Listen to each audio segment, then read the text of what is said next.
falar tudo aquilo que desde a madrugada de ontem o Espírito Santo propôs ao meu coração. Nossa leitura dará início no versículo de número 1 deste capítulo, e eu irei ler, e a igreja vai palmilhando, ou seja, vai acompanhando juntamente comigo a leitura. Amém, irmãos? Capítulo 10, Epístola de Paulo aos Romanos. Na minha tradução, a versão Almeida atualizada, tem a epígrafe: os judeus rejeitam a justiça de Deus.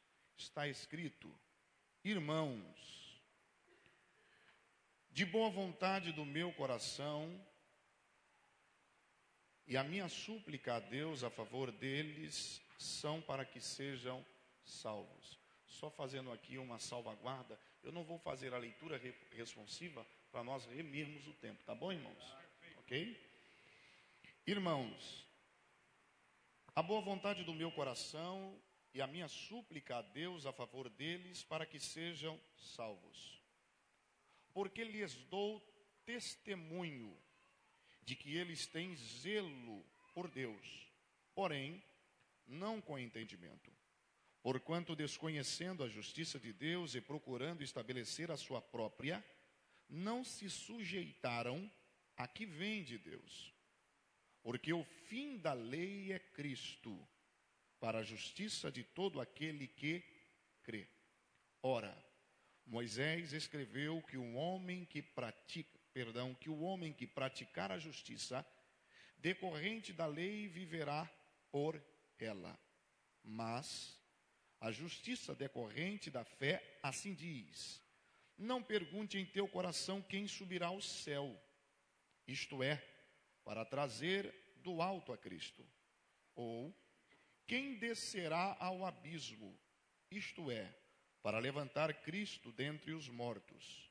Porém, que se diz: a palavra está perto de ti, na tua boca e no teu coração. Isto é, a palavra da verdade que pregamos.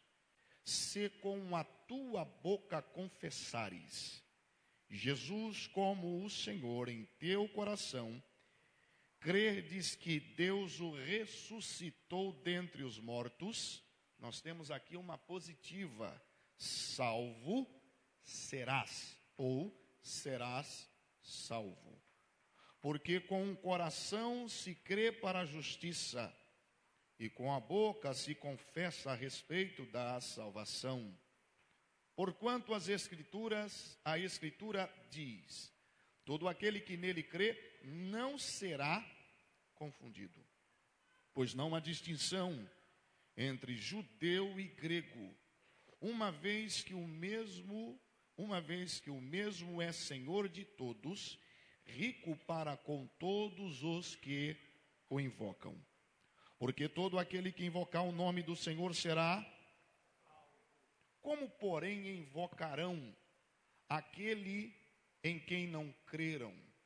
E como crerão naquele de quem de nada ouviram? Ou como ouvirão, se não há quem pregue? E como pregarão, se não forem enviados?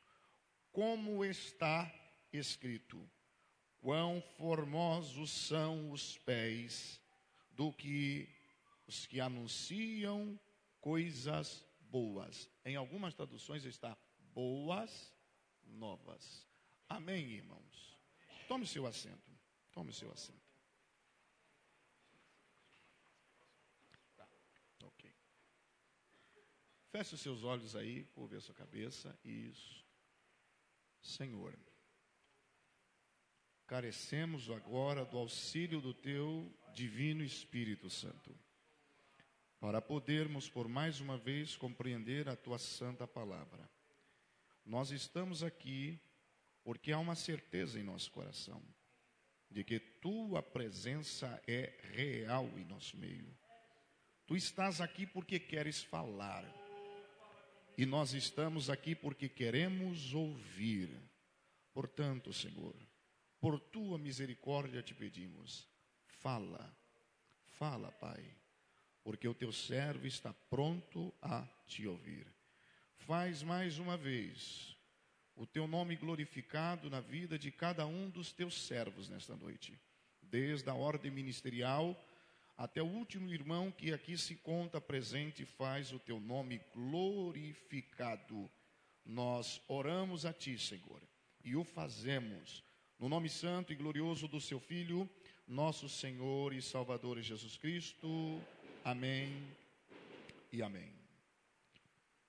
Meus amados irmãos e irmãs, servos de Deus, eu disse a questão de alguns minutos atrás, que nós estamos diante de um elemento altamente desafiador, que é poder decifrar ou interpretar as verdades doutrinárias que se encontram inseridas dentro do tratado de Paulo aos Romanos.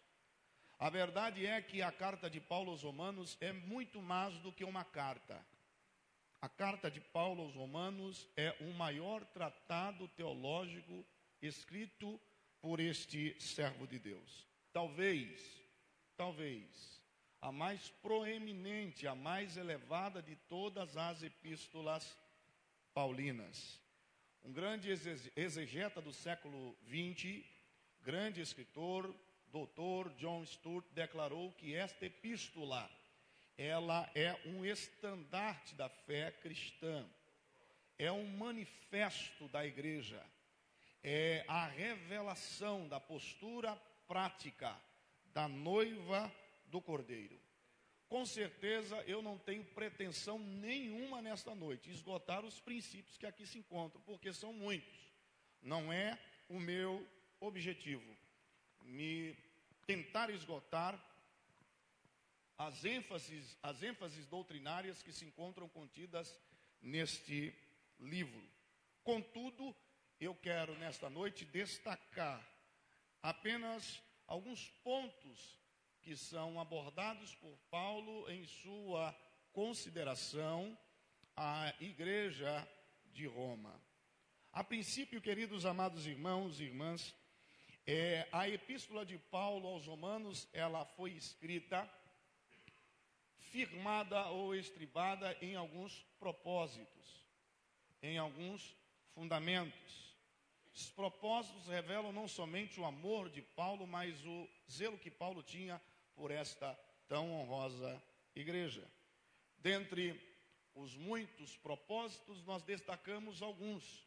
O primeiro era de mostrar o valor da unidade cristã. Para Paulo não existia nem judeus e nem gentios. Não existia esse conceito de igreja na mente de Paulo. Para Paulo, tanto judeus e gentios faziam parte de um só corpo. É interessante que o que Paulo vai abordar ao longo de todo o tratado de sua epístola aos Romanos, ele faz questão de confirmar em algumas outras de suas epístolas, como a gloriosa epístola aos Efésios. Paulo entende e defende que pelo sangue de Cristo Jesus, a barreira da inimizade que ele mesmo descreve lá no capítulo de número 3 de sua epístola aos Efésios, esta barreira da inimizade que separava judeus e gentios, pelo sangue de Cristo Jesus, fora jogada por terra. Nesta carta, Paulo vai exaltar o valor da comunhão. Não existe comunhão sem amor fraternal.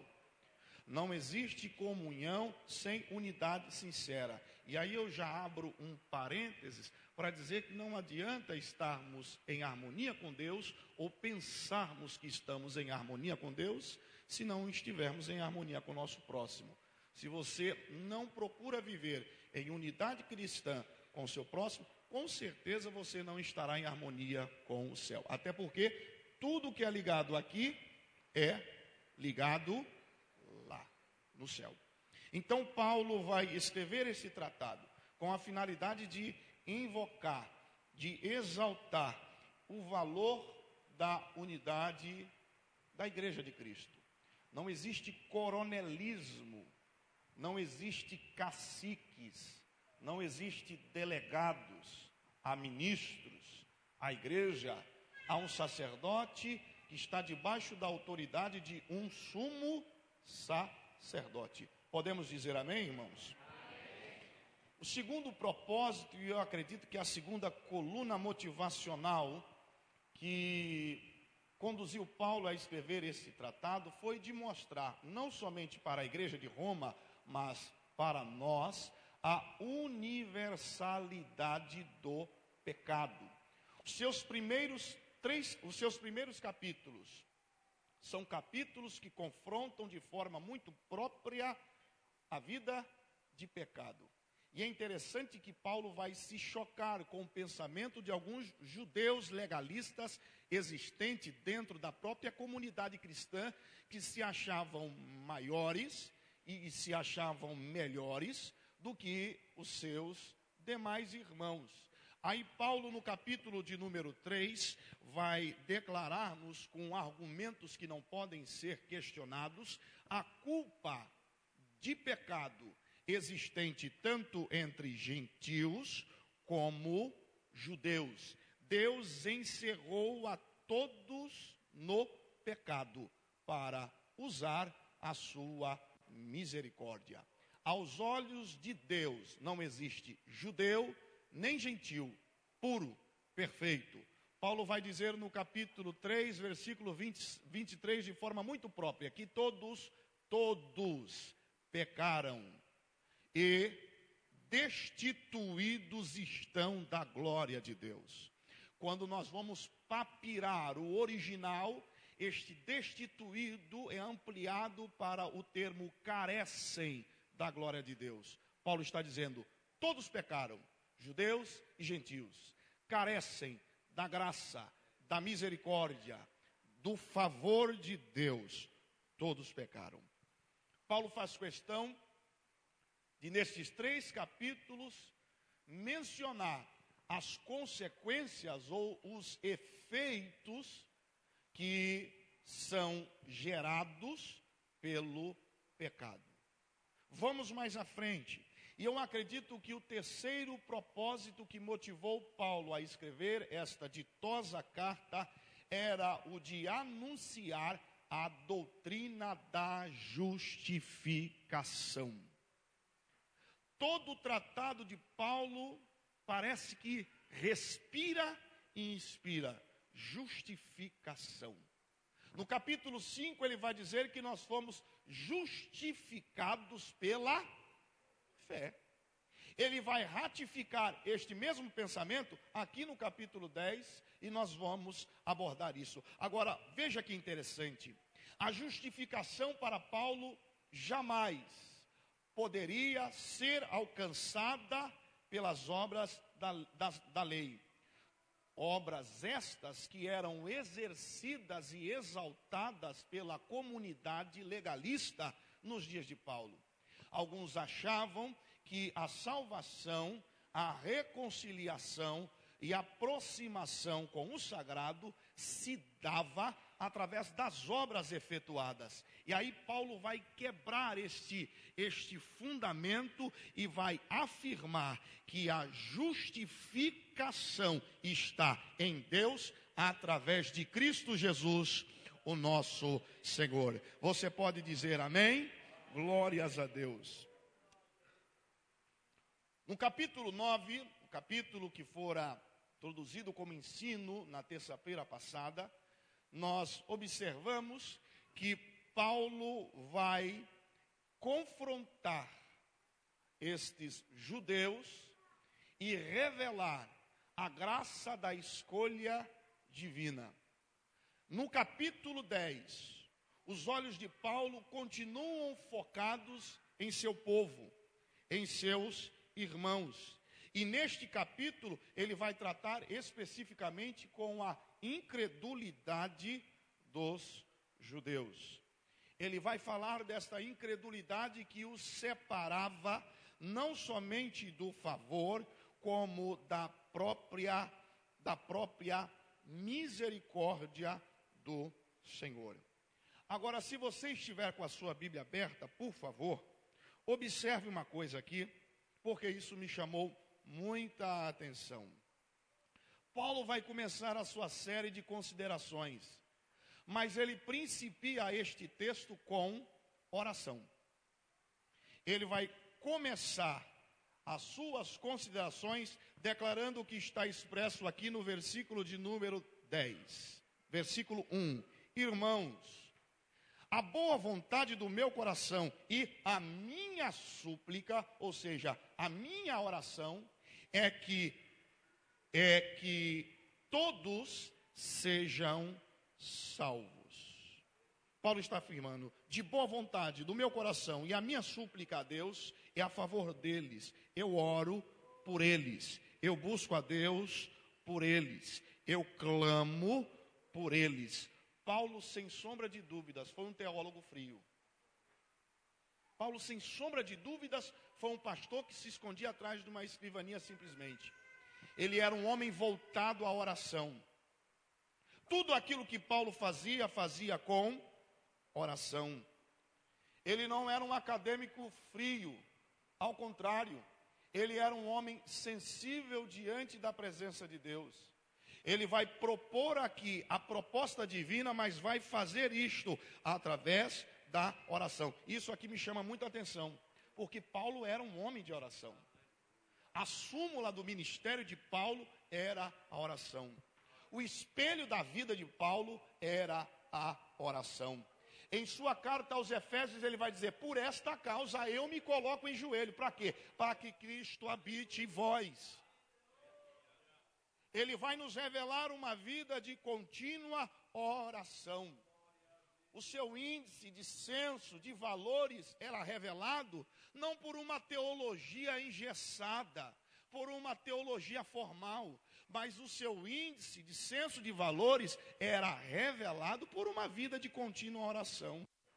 Eu aprendo aqui que quem ora tem vida quebrantada, quem ora tem vida sensível.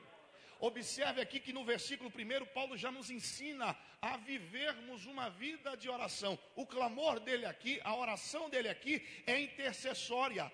Mas isso não anula o fato de que a igreja de Cristo Jesus deve agir da mesma forma.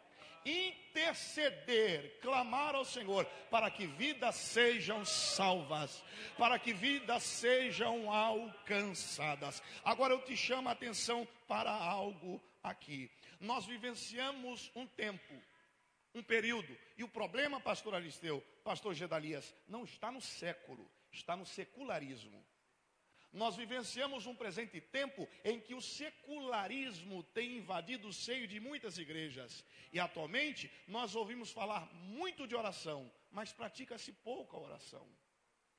Fala-se muito de oração, mas vive-se pouca oração. Há muitos anos atrás, eu ouvi de um grande homem de Deus, ainda vivo em nossas Assembleias do Senhor, de Deus, pastor Antônio Gilberto. Falando acerca de oração, ele expôs uma frase que eu carrego em meu coração até hoje. Disse ele que a oração tem o poder de equilibrar o batimento cardíaco da vida do crente. Você entendeu aí? De natureza que se um crente não ora, ele é um propenso candidato à falência espiritual. Um crente que não ora, ele está caminhando à beira do precipício da morte espiritual, porque é a oração que gera força, é a oração que nos motiva, que nos projeta, que nos faz ir adiante, é a oração que gera em nós o desejo de estar diante da presença de Deus. No tratante à oração, eu entendo, vejo uma realidade nua e triste, instaurada dentro das igrejas evangélicas brasileiras atuais. A frieza espiritual, em decorrência à falta da oração. Eu vou quebrar um pouco, eu posso aqui? Vou quebrar a regra da liturgia, mas se você puder, aperte a mão aí do vizinho, da irmã, do irmão e diga: vivas uma vida de oração. Aleluia, aleluia. Olha o primeiro ensinamento intrínseco ao texto aqui. Vida de oração é vida de... Tem vigília. Vida de oração é vida de vitória. Vida de oração é vida de unção. Vida de oração é vida de comunhão. Vida de oração é vida de poder. Vida de oração é vida avivada. Vida que ora é vida despertada. Vida que ora é vida que tem sintonia estreita com o eterno, com o sagrado, com o divino. Louvado seja o nome do Senhor. Mas Paulo tinha autoridade para dizer: sede meus imitadores, como eu sou de Cristo Jesus. Siga o meu exemplo, como eu sigo o exemplo de Cristo Jesus. Que coisa gloriosa. O ministério de Cristo Jesus começou com oração e terminou com oração. Para Cristo Jesus, todo momento era um momento de estar em contato com Deus. Sim ou não, irmão? Lucas capítulo de número 9, o texto vai dizer que ele sobe ao monte com propósito. Vai dizendo, e subiu ao monte com propósito de orar. Enquanto ele orava, sua veste transformou-se, o seu rosto transformou-se com o brilho de 1000 sóis. Enquanto ele orava, a glória do Senhor tomou a vida de Cristo. Enquanto ele orava, ele se revestiu de todas as prerrogativas da divindade que ele tinha junto ao Pai desde a eternidade. Enquanto ele orava, ele foi transformado. Você está entendendo? Nós precisamos disso hoje. Nós precisamos ser vazados pela glória de Deus, transformados pela glória de Deus. Todas as vezes que a multidão apertava Jesus Cristo, ele encontrava uma brecha para estar em contato com o Pai. E todas as vezes que ele saía do recesso da oração, mudo falava, surdo ouvia, paralíticos andavam, coxos enxergavam. É pela oração que a igreja vai vencer. Por favor, não me interprete como um crente retrógrado. Não. Mas eu sinto falta da Assembleia de Deus que orava mais. Nós não tínhamos as tecnologias, eu não estou dizendo que isso é ruim, é prejudicial, não, de forma, isso só agrega. Mas nós não tínhamos as tecnologias que nós temos hoje, mas tínhamos vida de oração. O que faz milagres acontecerem não são os efeitos que a gente vê hoje manifestos em algumas igrejas. O que faz milagres acontecerem é a vida de oração. Aí em sua primeira epístola aos Tessalonicenses, no capítulo 5, versículo 17, ele é categórico, ele é direto. Orai sem cessar. Em tudo dai graça, porque esta é a vontade do Pai em Cristo Jesus para convosco. Ele vai mais à frente, nesta mesma epístola, no capítulo 12, versículo 2, ele vai dar-nos um conselho. Ele vai dizer o seguinte: alegrai-vos na esperança, sede pacientes na tribulação e perseverai em oração. Em sua carta aos Colossenses, no capítulo 2, ele vai dizer, e perseverando nela em orações e ações de graça. A palavra perseverar vem do original grego proscartério, que significa firmar-se ou permanecer firme. Paulo está dizendo, permaneçam firmes. Firme os seus passos, mantenham os vossos propósitos firmados em Deus. Mas por que Paulo diz orai sem cessar? Perseverar em oração. É simples, porque quando a igreja ora, o céu se move. A oração é o único instrumento que move a mão do Onipotente ao nosso favor. O salmista no Salmo 91, verso 15 vai dizer, e ele me invocará, e eu lhe responderei, estarei com ele no dia de sua angústia. No número 50, versículo 15, é quase parecido. Invoca-me no dia de tua angústia, eu te responderei e tu me glorificarás. Volte os seus olhos para o texto, versículo 1 ainda. Paulo vai orar a Deus. Mas observe, queridos amados irmãos, que Paulo não vai orar para que os judeus, para que seu povo seja próspero. Não. Ele não vai orar para que o seu povo seja liberto do jugo ou do cativeiro romano. Não. Paulo vai orar para que o seu povo seja salvo. Observe que a essência do clamor de Paulo não está firmada em coisas terrenas. Para Paulo, valia muito mais as riquezas celestiais. Embora o terreno fosse importante, para Paulo, o espiritual sempre sobressaía. Ele não vai clamar a Deus por riquezas temporâneas. Ele não vai clamar a Deus subordinado a uma perspectiva simplesmente terrena. Ele vai clamar a Deus por coisas, por fatores espirituais. Cá para nós, Paulo tinha uma grande ambição. Senhores, concordam? Sim ou não, irmão? Paulo era um homem de ambição, sim ou não? Sim, ele tinha uma forte ambição. Só que a ambição de Paulo não é pelas coisas da terra. A ambição de Paulo é pelas coisas celestiais. Ele vai dizer, eu não julgo havê-lo alcançado, mas uma coisa eu faço. Isso é ambição.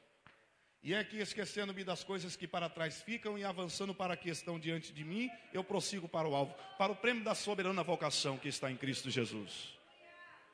Então ele vai clamar a Deus por coisas espirituais. Ele vai orar ao Senhor para que o véu da ignorância seja tirado da face do seu povo. E aqui nós temos um ponto digno de ser salientado: a ignorância espiritual de Israel. Versículo de número 2 ao 4, por favor. Observe o que está escrito. Porque lhes dou testemunho de que ele quem? Israel. De que eles têm o que, irmãos? Eles têm zelo de Deus. Mas observe que o versículo 2 termina com uma negativa. Eles têm zelo de Deus, porém, não com entendimento. Veja que coisa interessante. Tem zelo, mas não tem entendimento. Tem zelo, mas não tem discernimento. Israel, sendo detentor de todos os privilégios e de uma das maiores promessas de Deus, ainda se conservava ignorante, incrédulo. E essa incredulidade é o que fazia esse povo afastado da salvação.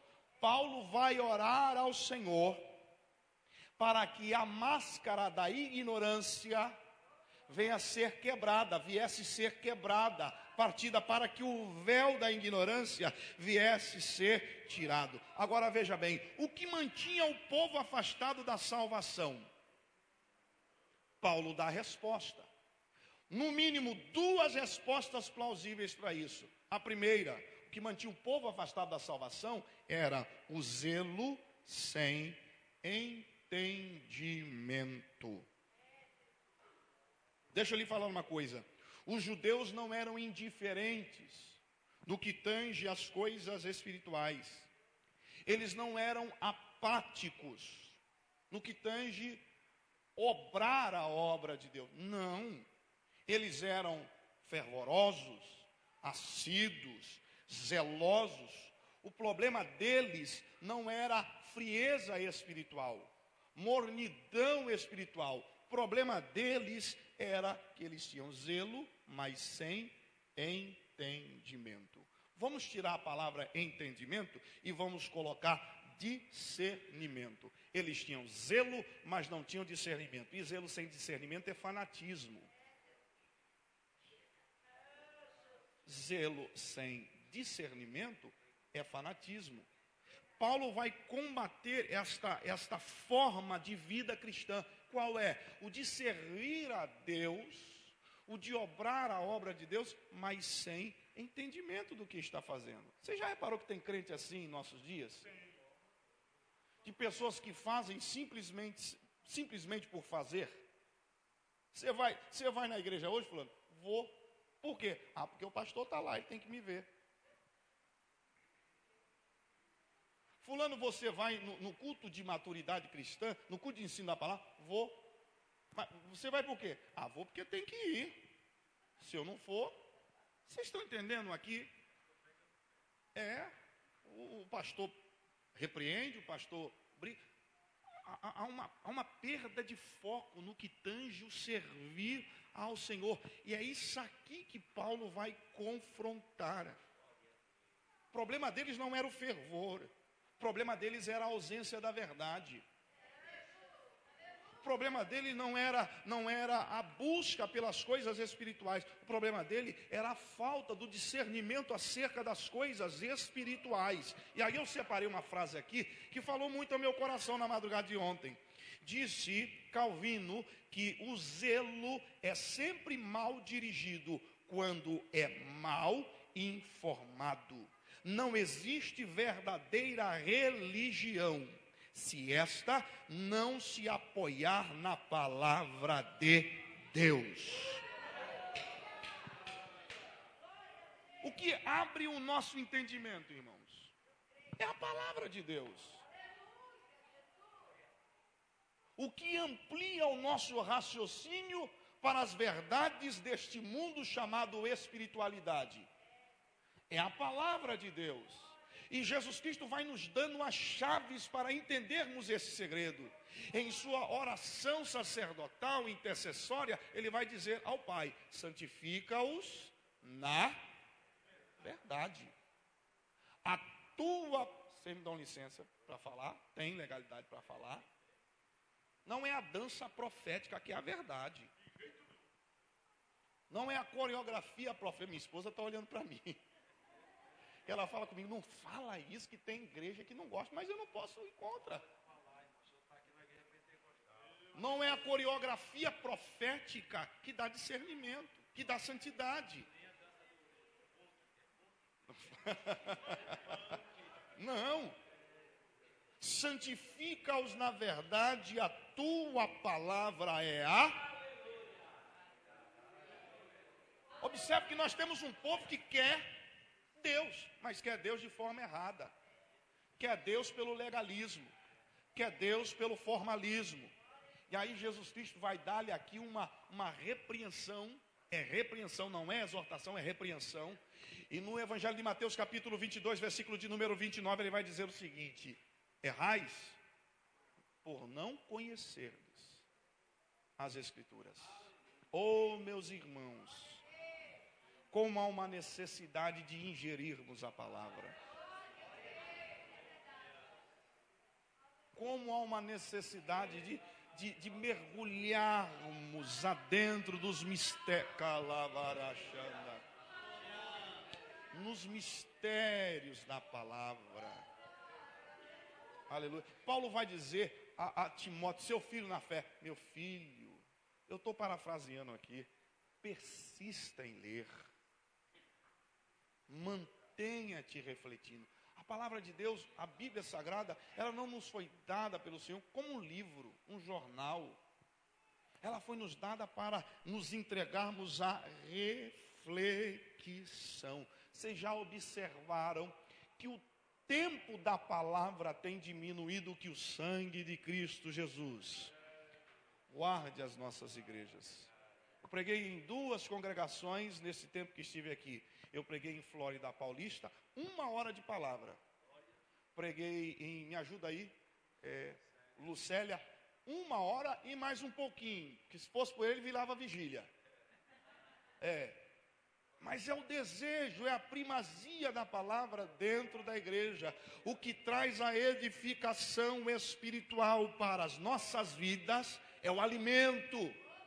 É a palavra do Senhor, glorificado seja Deus. Nós temos 2 problemas aqui que impedem este povo de ser salvo, ainda nesse viés, discernimento espiritual. Primeiro problema é o legalismo. Segundo problema, misticismo. Vocês já repararam que são 2 fatores que estão crescendo em nossos dias? Hoje nós estávamos lá na casa do nosso pastor Esteu, Conversa vai, conversa vem. E acabamos falando acerca de algumas coisas, né? Alguns misticismos que têm sido revelados no meio evangélico, né? Pontos de contatos. Você quer cura? Pega a rosa. Você quer milagre? Segura o galho de arruda. Já tem campanha de descarrego. Vem para a mesa da magia branca. E que não sei o que. Isso é misticismo espiritual. Observe que Paulo vai confrontar isto aqui. Paulo vai combater ferrenhamente estes falsos ensinamentos. O misticismo motiva o homem a ir a Deus divorciado da palavra. Leva o homem a desejar Deus, mas alienado às escrituras sagradas, distante da verdade. O que impedia deste povo obter a salvação é porque eles estavam muito apegados ao espiritual, esquecendo a verdade das escrituras, porque Cristo Ele foi, sempre será o alvo das escrituras e o término das escrituras, e Paulo vai falar isto aqui. Então não adianta, eu vou aqui contemporaneizar, trazer para os nossos dias, pular, dar cambalhota, plantar bananeira, como alguns dizem. Já existe até um nome esdrúxulo para o que chamam de avivamento. Não sei se vocês já ouviram isso aqui, mas lá no Rio virou moda. Desculpa aí, filha. Reteté. Vocês já ouviram esse negócio? Não é? Então, se o crente não der cambalhota, se não der plantar bananeira, por favor, não me chame de antipentecostal, irmão. Nasci no berço assembleano. Não. Mas eu entendo que não adianta o crente vivenciar estes êxtase e morrer depois. É pela palavra. Repita comigo, é pela palavra. Aleluia. A palavra, ela te amadurece. A palavra, ela refina a tua espiritualidade. A palavra, ela dilata a tua percepção, não somente para o agir de Deus na sua vida, como para as próprias verdades que Deus deseja lhe falar. Então Paulo vai orar a Deus para que esta incredulidade gerada pela falta de discernimento venha ser extinguida. Senhores, talvez o que eu fale aqui se confronte com linhas de pensamento, mas reflitam com carinho, com temor e tremor. O que as nossas igrejas precisam atualmente não é de movimentos passageiros. Não é de movimentos que vêm e que vão. O que as nossas igrejas precisam é de obterem da parte de Deus, através do seu Espírito, discernimento espiritual. Para saber ajuizar o que é certo e o que é errado. Para saber compreender o que é falso e o que é verdadeiro. Para saber interpretar de fato o que é de Deus e o que não é de Deus. Aleluia. Nós queremos obter uma visão ampla, uma visão completa, não somente dos desígnios, como da própria vontade de Deus para com a nossa vida. Ele vai enfrentar esse misticismo, reflexo da falta de discernimento, mas vai se opor contra o legalismo. Ele está falando aqui com um povo que quer servir a Deus, mas estribado em religiosidade, não é? Ao seu povo que está firmado em cultos, em festas, em sacrifícios. E o que Paulo quer incutir na mente deste povo é que Cristo Jesus é a consumação de tudo isso. Glórias a Deus. O que Paulo quer mostrar a esse povo é que em Cristo Jesus, a veste da legalidade, a mesma legalidade vivida por esses homens, devem ser rasgadas. Agora observe aqui, por favor. Por favor.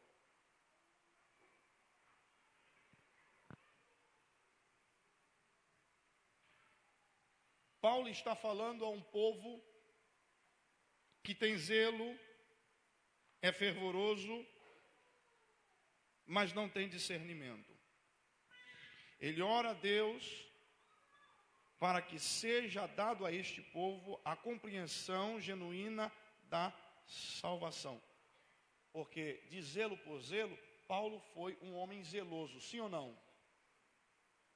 Ele era tão zeloso e tão zeloso que matava cristãos, sim ou não?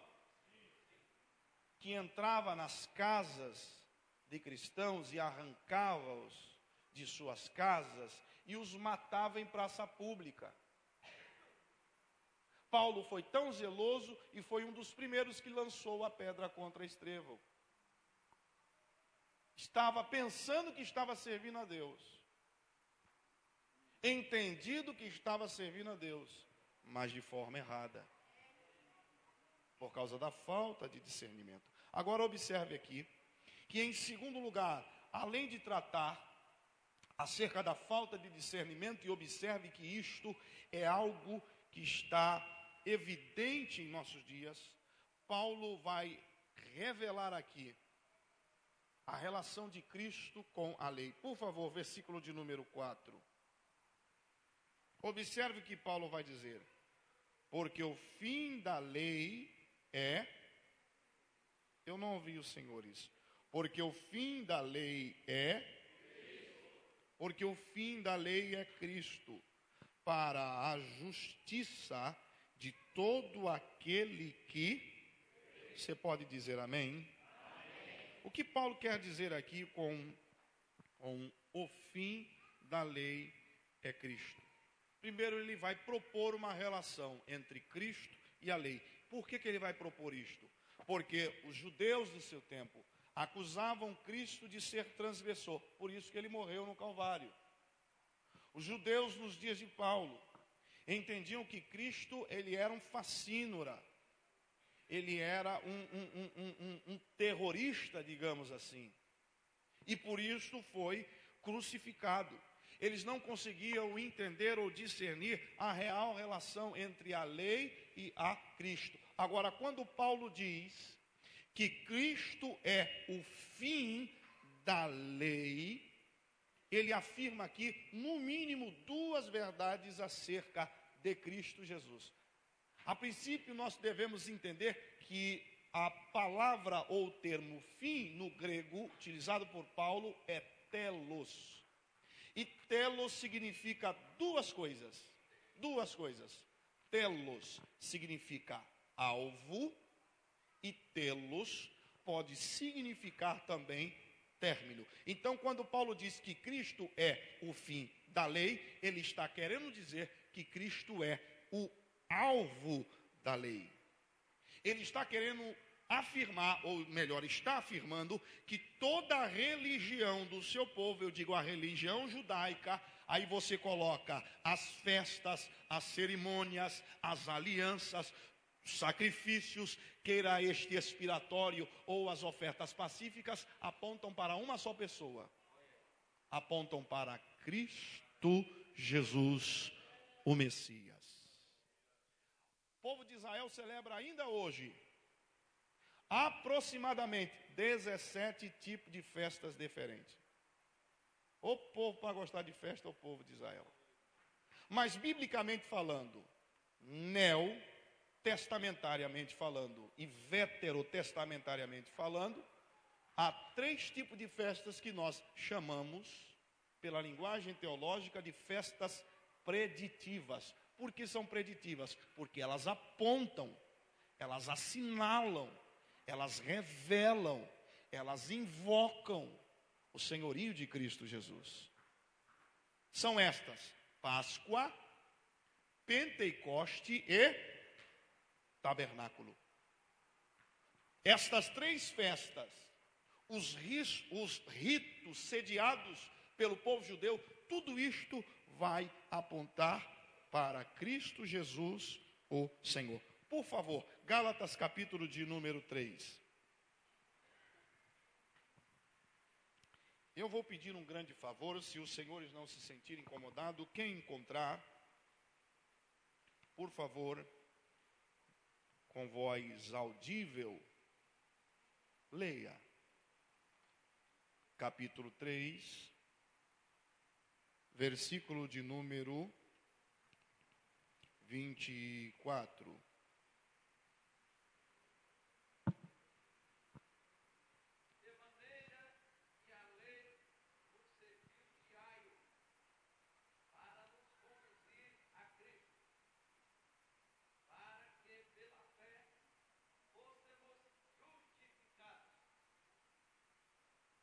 Olha o que Paulo está querendo dizer aqui.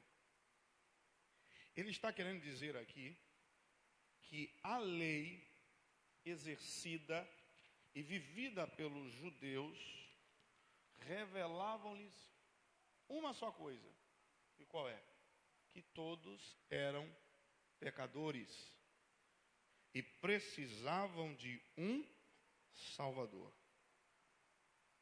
Qual é o problema aqui do versículo de número 4, lá do capítulo 10 de Romanos? É que os judeus adoravam a lei, mas rejeitavam a salvação revelada pelo Messias, que é Jesus Cristo. Eles aceitavam a lei, mas anulavam a Cristo. Contudo, a própria lei assinalava a salvação de Cristo Jesus. Pastor, não estou entendendo, você vai entender agora. A lei era a placa, não era o caminho. Era a placa que apontava para o caminho. A lei não era o caminho, como eles pensavam. Jesus Cristo é o caminho. Então, a lei, ela tem o poder, ou a propriedade, ela tinha o poder e a propriedade de revelar a figura salvífica, justificadora de nosso Deus, através de Cristo Jesus, o Senhor. Não existe salvação. Há um adágio, um ditado secular, que na verdade é um adágio, que diz que todos os caminhos tendem a conduzir o homem a Deus. Senhores, já ouviram? Essa palavra, pastor, prega até um pouquinho de ecumenismo, né? Que todos os caminhos, não importa a via que você vai tomar, essa via vai te conduzir a Deus. Mas aí, a palavra tem resposta para tudo. E está escrito, Jesus Cristo é artigo definido ou não é, irmão? Jesus Cristo é o caminho, a verdade e a vida. Você pode dar glória a Deus como a nossa irmã glorificou ali? É por isso que nós estamos aqui. Nós encontramos o caminho. Aleluias. Nós entendemos a sinalização do Espírito Santo e encontramos o caminho da salvação. O que Paulo quer é que esse povo deixe de olhar para a placa. Religiosidade não salva ninguém.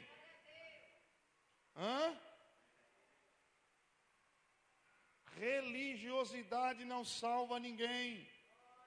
Que salvou o homem de sua vida de pecado, contradições, erros e dúvidas, é Jesus Cristo, o Senhor. Glorificado seja o Pai, o Filho e o Espírito Santo.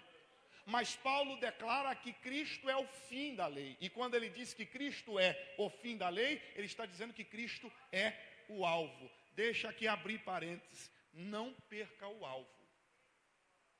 Ouviu? Haja o que houver, e aconteça o que acontecer, não perca o alvo. Não tire os teus olhos, aleluia. Não tire os teus olhos da cruz. Não afaste os teus olhos de Cristo Jesus.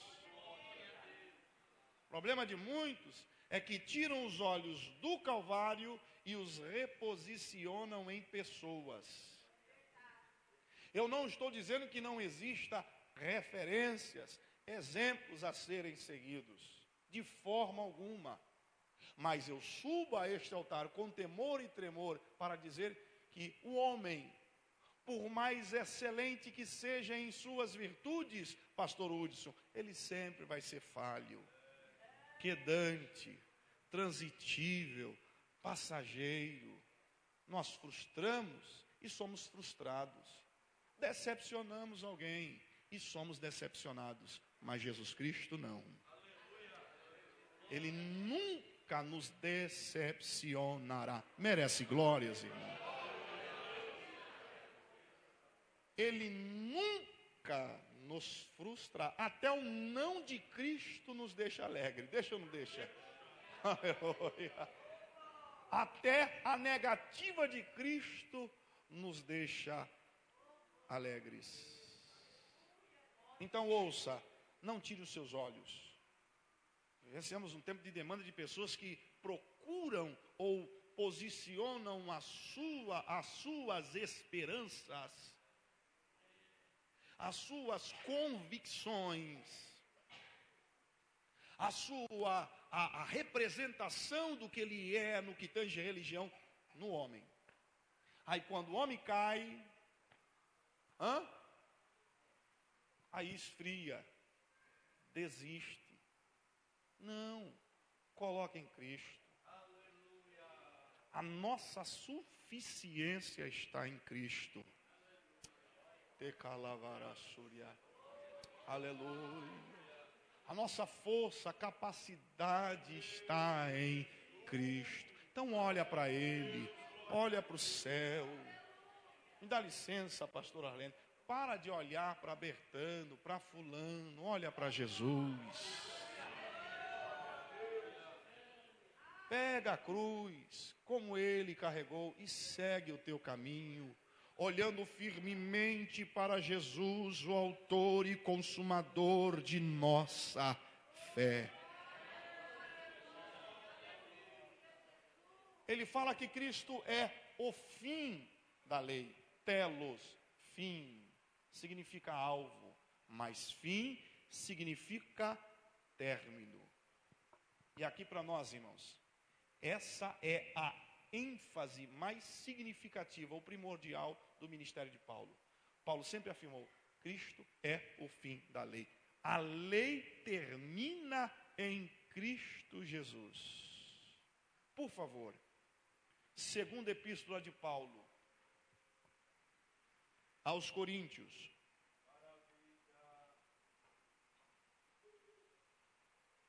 Se eu não estiver equivocado, capítulo 3. Oh, aleluias. Aleluias. Segunda epístola de Paulo, capítulo de número 3. Eu estou brigando com este vento. Por favor. Versículo de número 4, eu vou ler, e os irmãos acompanhem. Paulo está aqui exaltando o ministério da nova aliança, e no versículo 4 ele declara, e é por intermédio de quem, irmãos? De Cristo, que temos tal confiança em Deus. Não que por nós mesmos sejamos capazes de pensar alguma coisa, como se partisse de nós, pelo contrário.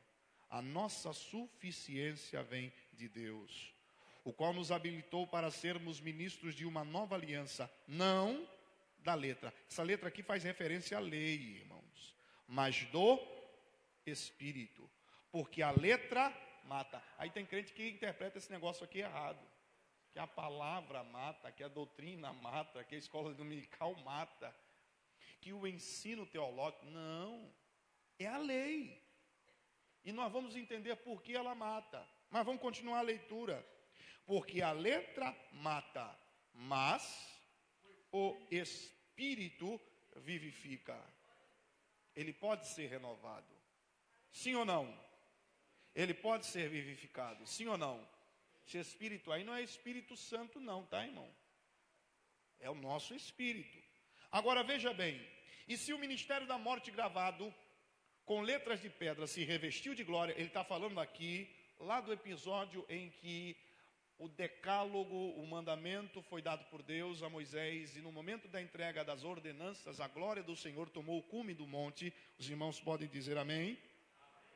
E foi uma glória singular. Agora olha o que Paulo vai dizer: a ponto dos filhos de Israel não poderem fitar a face de Moisés por causa da glória do seu rosto, ainda que desvanecente. Observe que Paulo faz questão de dizer, Paulo faz questão de declarar que esta glória, ela vai passando. Esta glória, ela vai se diluindo com o tempo. Agora, ainda que desvanecente, como não será de maior glória o ministério do Espírito?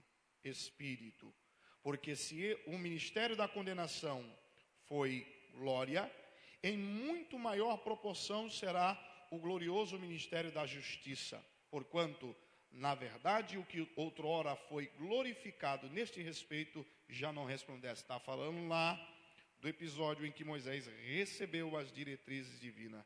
Diante do atual, sobressai, ou sobre excelente glória. Ele está falando aqui do ministério da nova aliança. Sim ou não? Que deu-se início através da vida de Cristo Jesus. Agora, o que Paulo quer dizer, o que Paulo quer falar, afirmar conosco, nesses versículos que nós lemos em destaque, é simples. Aonde a lei termina, Cristo começa. O problema desse povo é que eles se apegam à lei, achando que a lei pode conduzir-lhes à vida. Eles entendiam ou compreendiam desta forma, que a lei tinha a propriedade de gerar a eles a salvação que eles tanto desejavam. Mas Paulo vai desmistificar, Paulo vai confrontar essa linha de pensamento, mostrando-nos que a lei, ela não tem o poder de salvar. Ao contrário, ela mata. Agora pergunta para mim, por que ela mata? Não ouvi vocês. Por que ela mata? Eu vou responder. Não é porque ela é imperfeita. A lei do Senhor é perfeita. Ela é boa, sim ou não? É porque o homem jamais em si terá condição de suprir todas as necessidades exigidas pela lei. Não tem. Não tem. Vamos ver? A lei diz: se alguém for pego em adultério, esse deve ser apedrejado. Olho por olho, a justiça forense, né, pastor Gedaí? Olho por olho, dente por dente. Aí Jesus Cristo, em um certo momento, ensinando os seus discípulos, vai dizer, lá está dizendo que se alguém for pego em adultério, deve ser apedrejado. Já cometeu pecado, deve ser apedrejado. Agora eu vos digo, se alguém pensar, já cometeu pecado. Isso tudo é reflexo do que, irmão? Da lei. O homem, o ser humano em sua humanidade e fragilidade, jamais terá condição de cumprir todas as exigências da lei. E por não conseguir cumprir, irmãos, se nós vivêssemos no tempo da lei, meu Deus do céu, ia ficar difícil, ia ficar, irmão? Sim ou não? Não. Pode, não deve.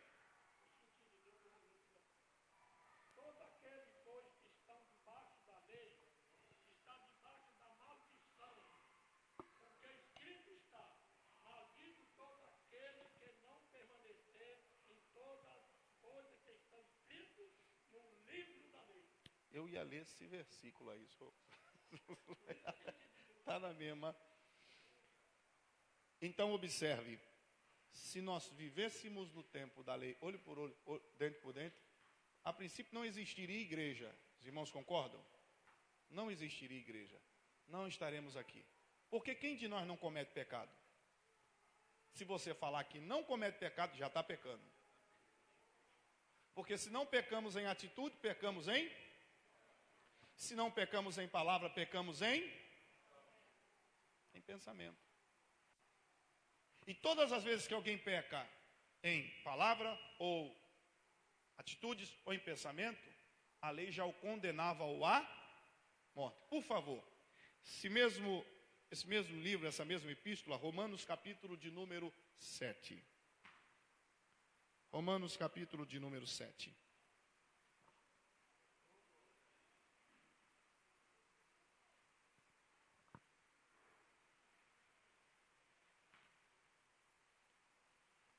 Eu vou usar de bom senso e já vou terminar.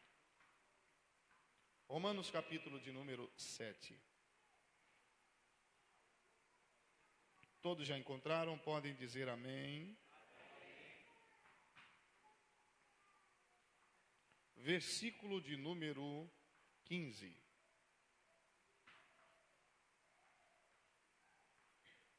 Vamos ler o versículo 14. Porque bem sabemos que a lei é... Por quê, irmão? Ela é espiritual. Porque ela veio de Deus. Foram princípios dados por Deus para tecer regras e limites ao seu povo. Agora o que Paulo vai dizer? Todavia eu sou vendido à escravidão do pecado. Eu acredito que esse capítulo aqui deu o que falar no ensinamento. Olha o que Paulo vai dizer no versículo de número 15. Porque nem mesmo compreendo o meu próprio modo de agir. É Paulo que está dizendo isso. Pois não faço o que quero, e sim o que não quero. Ora, se faço o que não quero, consinto com a lei que é boa. Neste caso, quem faz isso já não sou eu, mas o pecado que habita em mim. Porque eu sei que em mim, isto é, na minha carne, e quando ele fala de carne, está falando aqui da natureza carnal, da natureza adâmica. Não habita bem nenhum. Está certo ou não está, irmão? Se existe algo que tenta te afastar da presença de Deus, é a tua natureza carnal. É essa natureza adâmica que existe tanto dentro de mim, como dentro de você. E não vem me dizer que não tem, porque tem. É uma fera, é um leão que tenta nascer, rugir todos os dias. Se tinha com Paulo, não vai ter na minha e na sua vida. Mas continuamos a leitura. Versículo de número 18. Porque eu sei que em mim, isto é, na minha carne, não habita bem nenhum. Pois o querer o bem está em mim. Não, porém, o efetuá-lo. Porque não faço o bem que quero, mas o mal que não quero, esse faço. Ora, se faço o mal que não quero, já não faço eu, mas o pecado que habita em mim. Então, o querer fazer o bem, encontro a lei, de que o mal reside em mim, porque no tocante a um homem interior, tenho prazer na lei de Deus. Isso é o espírito do homem anciano Deus. Mas vejo nos meus membros outra lei que, guerreando com a lei da minha mente, me faz prisioneiro da lei do pecado que está nos meus membros. Na minha tradução, que é a versão Almeida atualizada, está: desventurado homem que eu sou. Como é que está na do senhor aqui? Homem que sou. Eu gosto dessa aí. Miserável homem que sou, quem me livrará do corpo desta morte? Mas observe que Paulo, nesse mesmo texto aqui, ele vai dizer no versículo 10, por favor, volte alguns versículos, versículo 10, capítulo 7, o seguinte: o homem não pode se salvar por religião, pela lei, ela não tem o poder de fazer isto. Ela pode mostrar o pecado, mas sanar o pecado ela não pode fazê-lo. Veja o que Paulo vai dizer: e o mandamento que me fora para a vida, está falando da lei, verifiquei que este mesmo se tornou para a morte. Por quê? Porque é impossível. E aí, meu irmão, entra o parágrafo: Cristo é o término da lei. Aquilo que a lei não faz, Cristo tem poder de fazer. A lei vindica juízo. A lei atrai juízo. Porque toda alma que pecar, essa morrerá. O salário do pecado é a... Aí o apóstolo vai dizer que Cristo fez propiciação. Foi propiciação. A palavra propiciar significa apaziguar. O seu sacrifício apaziguou a ira de Deus. Deus é justo. Os irmãos podem dizer amém? Mas ao mesmo tempo que as bases do seu trono é justiça, podemos dizer que a outra base do seu trono é a santidade. E na escala da santidade não tem pecado pequeno nem pecado grande, tudo é pecado. Se não confessado, gera morte. Entendeu, irmãos? Então, aonde a lei não pode agir? A lei tem o poder de revelar o tumor, o carnegão, mas não faz asepsia. Ela não tem o poder de fechar a ferida. Ela não tem o poder de arrancar o mal. Aleluia. E aí Paulo diz: Cristo é o fim. Vocês não podem ser salvos por esta lei. Porque a única coisa que ela pode fazer em vossas vidas é mostrar as vossas falhas. Eu glorifico ao nome do Senhor por essa reunião nesta noite. Nós somos frutos da justiça de Deus em Cristo Jesus. Você concorda? Diga amém. Oh, maravilhosa justiça. Por favor, meus irmãos, vamos ler aqui 2 versículos. Gálatas, capítulo de número 3, versículo de número 21.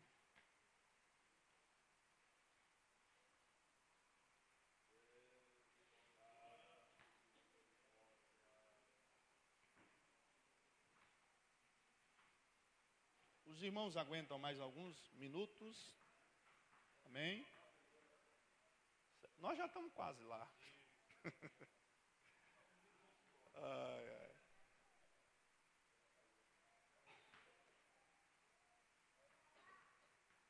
É porventura a lei contrária, Gálatas capítulo 3, versículo 21. É porventura a lei contrária às promessas de Deus? É uma pergunta. De modo nenhum. Porque se fosse promulgada uma lei que pudesse dar a vida, a justiça, na verdade, seria procedente da lei. Mas a Escritura encerrou tudo sobre o pecado, para que mediante a fé em Cristo Jesus fosse a promessa concedida aos que creem. Mas antes que viesse a fé, estávamos sobre a tutela e nela encerrados, para que essa fé, que de futuro haveria de revelar-se, para que essa fé no futuro revelasse. Por favor, versículo de número 13. Olha o que Paulo vai dizer aqui. Alguém leia para mim com voz audível. Cristo nos resgatou da maldição da lei, fazendo-se maldição por nós, porque está escrito: maldito todo aquele que for pendurado no madeiro. Paulo vai dizer que Cristo fez-se maldição em nosso lugar. Porque todo aquele que comete pecado torna-se maldito. A lei apontava para isso. Mas Cristo assume essa posição. E através do assumir esta posição, Ele nos concede justificação. Não somos justificados pela lei.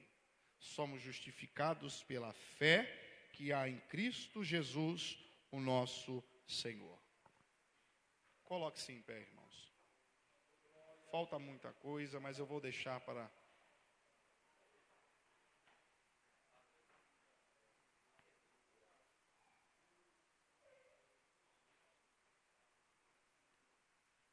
Paulo vai, no final desta consideração, de tudo aquilo que ele propôs, no capítulo 10, nos apresentar duas vias: a justiça própria e a justiça de Deus. Na justiça própria nós temos o caminho da lei. E o caminho da lei diz: se você obedecer o que a lei ordena, você viverá. Eu disse há alguns instantes aqui que é impossível o homem suprir, ou é impossível o homem preencher todos os requisitos exigidos pela lei. Bom, não há salvação em justiça própria. Em contrapartida, Paulo vai dizer-nos que o justo pode viver pela fé. Ele vai nos apresentar a justiça da fé. A justiça da fé está firmada em uma só pessoa. Está firmada em Cristo Jesus, o nosso Senhor. Pelo caminho da lei é impossível ser salvo. Mas por Cristo Jesus, o homem é reconciliado com Deus. Que você possa, nesta noite, carregar em seu coração a verdade de que ninguém pode ser salvo por méritos, por esforços, por ritos, por religião. Não. É salvo pela fé em Cristo Jesus, o nosso Senhor. Quando o crente carrega consigo este sentimento, o sentimento de quê, pastor? O sentimento da compreensão de que a sua salvação está apresentada em Cristo Jesus, seu culto fica melhor, sua entrega fica melhor, a gratidão se eleva, a devoção se aprofunda, a espiritualidade se amplia. Que esta pequena reflexão possa servir, agregar aos vossos corações. Vamos orar, irmãos. Pastor, podemos orar. Se você não se sentir incomodado com o pedido desse irmão, pegue na mão do seu companheiro, do seu... Isso. Eu quero aqui, desde já, agradecer aos obreiros que permaneceram até esta hora, aos irmãos que permaneceram até esta hora. Que o Senhor seja louvado, a vida deste ministério, concedendo ricas e copiosas bênçãos. Curvemos as nossas cabeças. Você não vai pedir nada a Deus, você só vai agradecer. Tá bom? Sua oração deve ser uma oração de gratidão. Não peça nada, só agradeça. Ó Deus, louvado seja para todo sempre. Bendito seja o teu nome. Nós te glorificamos na beleza de tua santidade. Não há palavras, ó Senhor, que possam alcançar a dádiva da salvação que tu nos concedeu como presente. Nós somos presenteados por tua misericórdia. Nos reunimos nesta noite e o teu Espírito traz ao nosso espírito e ao nosso coração a real consciência de que somos eternos devedores a ti, porque tu foi aonde a lei, o argumento do homem, as resoluções morais, a filosofia e a religião não podia chegar. Tu foi, ó Deus eterno. arrancou do nosso interior o câncer do pecado, aquilo que nos afastava, Deus, através da morte sacrificial do teu Filho Jesus Cristo, nós fomos transportados do reino do império das trevas para o reino da sua maravilhosa luz. Herdeiro nós somos da graça. Agradeça, agradeça, agradeça. Nós somos a ti grato pelo sangue carmesim derramado no Calvário. Nós somos a ti grato porque tu entregou o seu próprio Filho por amor às nossas vidas. E é por isso que a tua igreja reunida está debaixo desse sentimento de piedade, debaixo desse sentimento de devoção, debaixo desse sentimento de gratidão, sem pretensão humana, porque tudo pertence a ti. Confirma, Senhor, na vida dos teus esta verdade bíblica, que o inimigo não tenha, Senhor, autoridade de julgar, porque o sangue do teu Filho Jesus Cristo, ó Pai, nos purifica de todo o pecado. Pai, continua sendo com a Assembleia de Deus aqui em Adamantina, fortificando-a na graça, conduzindo-a em vitória, inflamando-a pelo fogo do teu Espírito Santo. Te damos graça por tudo em Cristo Jesus.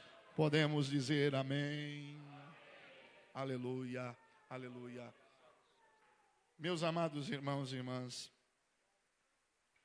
o nosso desejo em espírito é para que esta humilde reflexão, esta pequena parcela, possa servir de elemento motivacional para as vossas vidas, como serviu à medida que fui examinando e estudando a palavra de Deus, desde o dia em que fui convidado para poder compartilhar dos irmãos dessa reflexão. Meus amados irmãos, eu não sei, pastor, onde que eu vou poder colocar isto. Se você entende que pode ser alvo, melhor, instrumento de bênção em nossa vida, você vai passar ali e adquirir alguns dos nossos materiais. Comprando alguns dos DVDs, dos temas abordados aqui nos DVDs que nós temos, você estará sendo fonte de bênção diretamente em nossa vida. Eu tenho uma viagem agora para fazer a África do Sul, e eu estava dizendo a um pastor hoje no telefone que eu preciso de um milagre, literalmente. Porque o que custeia, o que vai custear, como no ano passado, a minha passagem para lá, é a venda dos meus DVDs. E eu não tenho vergonha de dizer, 100% desse ministério que nós vivemos é pregando a palavra de Deus, vivendo a palavra de Deus, ensinando a palavra de Deus. E quando você adquire esse DVD, você está não somente custeando a minha passagem para ir lá, mas também está colocando pão na minha mesa. Pão na minha mesa. Entendeu? Mas eu preciso, em especial, que você deixe ser usado pelo Espírito Santo. Nós temos aqui fundamentos para uma família vitoriosa, gravado na Assembleia de Deus da Ilha do Governador, na Conferência da Família, onde vidas foram salvas, convertidas a Cristo Jesus. Por volta de 42 vidas estavam ali, voltando para Cristo Jesus. Nós temos vivendo uma vida frutífera. Você precisa compreender que, dentre os muitos propósitos da igreja, há um excelente. Fomos chamados para gerar frutos. E frutos que glorifiquem o Pai. Amém? Então você vai aprender nesse DVD o que um viticultor ou o agricultor faz na sua vinha, para que a mesma venha gerar fruto, entendendo que você é o ramo enxertado na videira, e é o ramo que deve gerar fruto. O que Deus fará na sua vida, a fim de que você possa cumprir esse propósito? Conquistando o território que é nosso por direito, gravado na primeira Igreja Batista Central em Brasília. Esse DVD foi o que abriu-nos a porta para um grande evento ali, naquela cidade. Eu acredito que Deus vai falar com você. Verdade sobre o avivamento que precisamos. Esse DVD aqui, eu digo que ele é um DVD um tanto quanto confrontante, desafiador. Nos desafia a vivermos um nível de espiritualidade maior diante da presença de Deus. Amém? Temos outros temas lá. Se você desejar adquirir o DVD, e eu não vou ficar triste se os irmãos levarem tudo, você vai poder levar pelo valor de R$10. Eu tenho alguns DVDs, na verdade, uma coletânea direcionada para crianças, são 4 DVDs, direcionada especificamente para o seu filho. Amém? Em vez de você ficar comprando desenho de Pokémon, esse desenho cheio de mensagem subliminar, vai ali e compra a Bíblia Sagrada. Tem um desenho de um pepino que meu filho gosta de ver demais. Então passe ali que você vai estar ensinando a palavra de Deus e vai estar abençoando a sua criança. Amém? A coletânea custa 4 DVDs dirigidos à área infantil, custa somente R$20. Tá bom? É só passar ali e adquirir. Pastor Esteu, a minha eterna gratidão.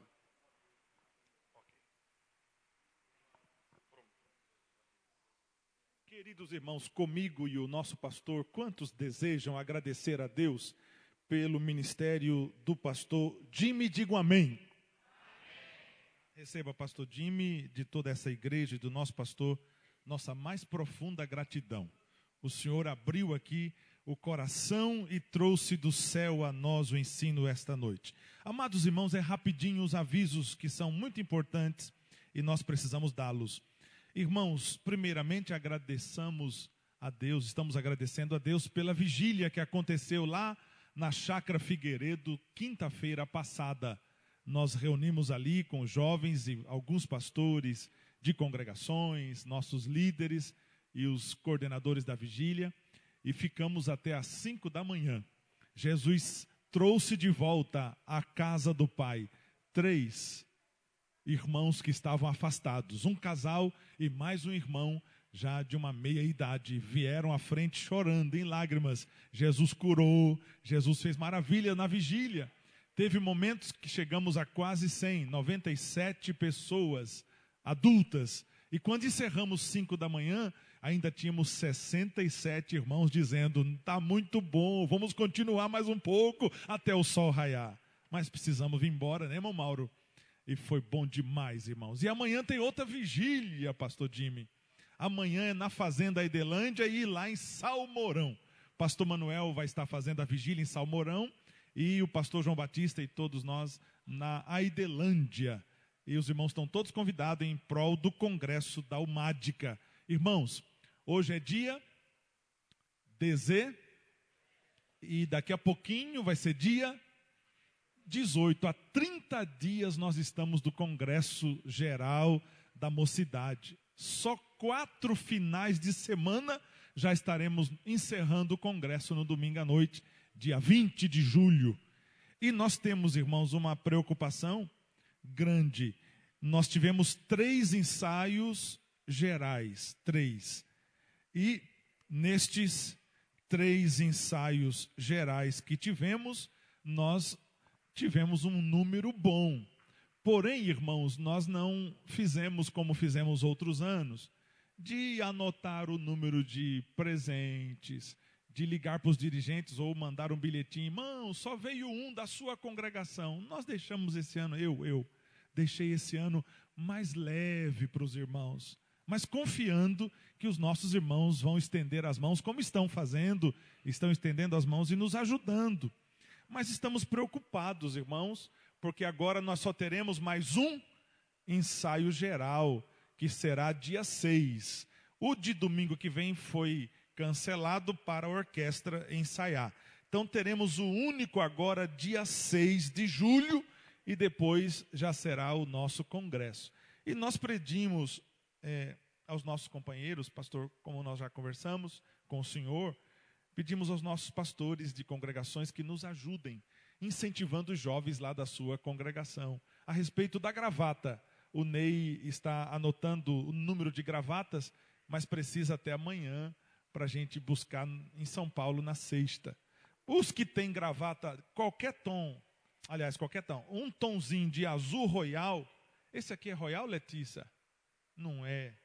Royal, tem que ser. Um tomzinho de royal pode ser. Amém, irmãos? Não precisa exigir, porque se a gente apertar, ele vai dizer, eu não fui cantar porque não tem uniforme. As moças é a blusa azul royal.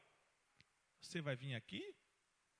As moças azul royal. Mas eu não tenho dinheiro para comprar blusa. Joga um lenço azul royal e amarre assim. Pronto, azul royal. Amém, meus irmãos? Quem entendeu, diga amém. Isso é para agregar 500, 600 jovens às 3 noites e Jesus mandar poder e nós saímos queimados pelo poder de Deus. Quem entendeu, diga amém, irmãos.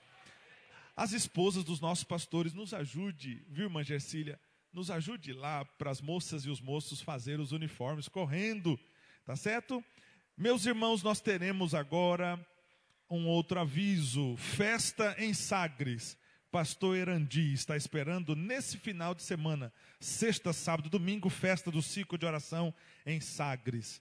Chácara Figueiredo, na outra semana, dia 27 a 29 de junho, Chácara Figueiredo em festa, e o pastor Isaac está esperando a nossa cooperação. Amanhã, à tarde, 2 horas, tarde da bênção, todos estão convidados. Sexta-feira, as irmãs aqui da sede vão sair daqui às 7 da noite, porque todas trabalham, 7, pastor, da noite, às 7 da noite, irmã. Irmão Ivo, põe uma gasolinazinha naquele chevetinho e vamos para Sagres. Passa aqui e dá uma carona para as irmãs. Certo, irmão? Irmão Antônio, levanta a mão. Irmão Antônio, ó, irmão, novo convertido. 7 anos ele foi de uma outra igreja. Pode falar o nome, irmão Antônio? Ele era testemunha de Jeová. 7 anos. Seguidor, irmão. Mas agora, de uma semana para cá, ele é testemunha de Jesus Cristo. Quem pode dar um glória a Deus pela vida do irmão Antônio? É pai do pastor Maciel. E a mãe está ali do lado. A senhora também vai ser testemunha de Jesus, né, irmã? Já, já. Ela vai também receber a Jesus, já, já. Olha lá, ele está orando para isso, irmão. Glória a Deus. Irmã Ivanilda pede oração por sua saúde e do seu pai Aparecido. Irmã Verinha pede pela mamãe Valdenice, que está em coma. Irmã Clarice Forato, levante a mão. Obrigado da presença. Ela aqui esteve domingo, está conosco ainda. Ela é de Jundiaí, mas foi dessa igreja há 40 anos. Deus abençoe, irmã Clarice Forato. Oração para Jesus fazer milagre nas vidas de Mara, Enio, Márcia e Mateus. Quantos mais crê nas orações e precisa de oração? Irmãos, vamos orar. Domingo à noite nós, aqui a sede, glorificamos a Deus pelos 46 anos de casamento do nosso pastor, irmão. Irmã Raimunda fez 46 anos de casamento com o pastor Aristeu. Domingo à noite, domingo foi o dia do aniversário que eles se casaram. E hoje os obreiros que aqui estão, a igreja, ainda deseja parabenizar esse casal de nossos pastores. Quem pode, diga amém. Pastor Joaquim Rodrigues de Saia Manceiça está esperando os pastores e dirigentes de congregações. Todo mundo pode, irmão. Vai ter, irmão, mandioca cozida com carne assada. Vamos lá no Jardim Adamantina. Quem entendeu, diga amém. Sábado à noite. É isso, pastor? Vamos orar ao Senhor Jesus, irmão. Estendamos as mãos. Maravilhoso Deus, mais uma vez te agradecemos pela vida, Senhor, dos teus filhos que vieram a este culto receber tão substanciosa a palavra que recebemos. Te agradecemos pela vida do pastor Alex, sua esposa irmã Andréia, cantora Andréia de São Paulo, a vida do pastor Jimmy, sua esposa irmã Valéria, Senhor, continue abençoando os teus filhos. A viagem do pastor Jimmy ao Rio de Janeiro daqui a pouco. Acompanhe o teu filho com paz e bênção. Também irmã Vanilda, a irmã Valdenice que está na UTI. Senhor, põe a tua mão e dá vitória, saúde, e nos despede na tua santa e bendita paz. Também o nosso pastor, pelos 46 anos de casamento com a irmã Raimunda, continue dando a eles vitórias, e que chegamos, Senhor, até a data que o Senhor determinou do arrebatamento juntos, para estarmos no céu contigo, em nome de Jesus. Nossa, muito obrigado a toda a amada igreja, os irmãos, pastor Jimmy e irmã Valéria e o Nicolas, muito obrigado por esta cooperação. O senhor deverá viajar hoje à noite para o Rio, mas Deus abençoe. E lembra que aqui em Adamantina é um deserto, mas estamos aqui aprendendo no deserto. E venha sempre aqui nós juntos adorar a Deus. Muito obrigado, irmãos, pela paciência de todos. Estamos aprendendo do Senhor. Muito obrigado, pastor Domingo, pastor Alex. Muito obrigado, nosso abraço ao pastor em Osasco, pastor Zé Amaro. Deus abençoe a todos. Estende as mãos, queridos, a graça do Senhor e Salvador Jesus Cristo, o grande e sublime amor de Deus, o nosso Pai, a comunhão e a consolação do Espírito Santo, reina sobre o povo de Deus, e todos digam juntos, amém. Procura ali o CD, o DVD do nosso querido irmão, pastor Dimes, adquira, ajude no seu ministério.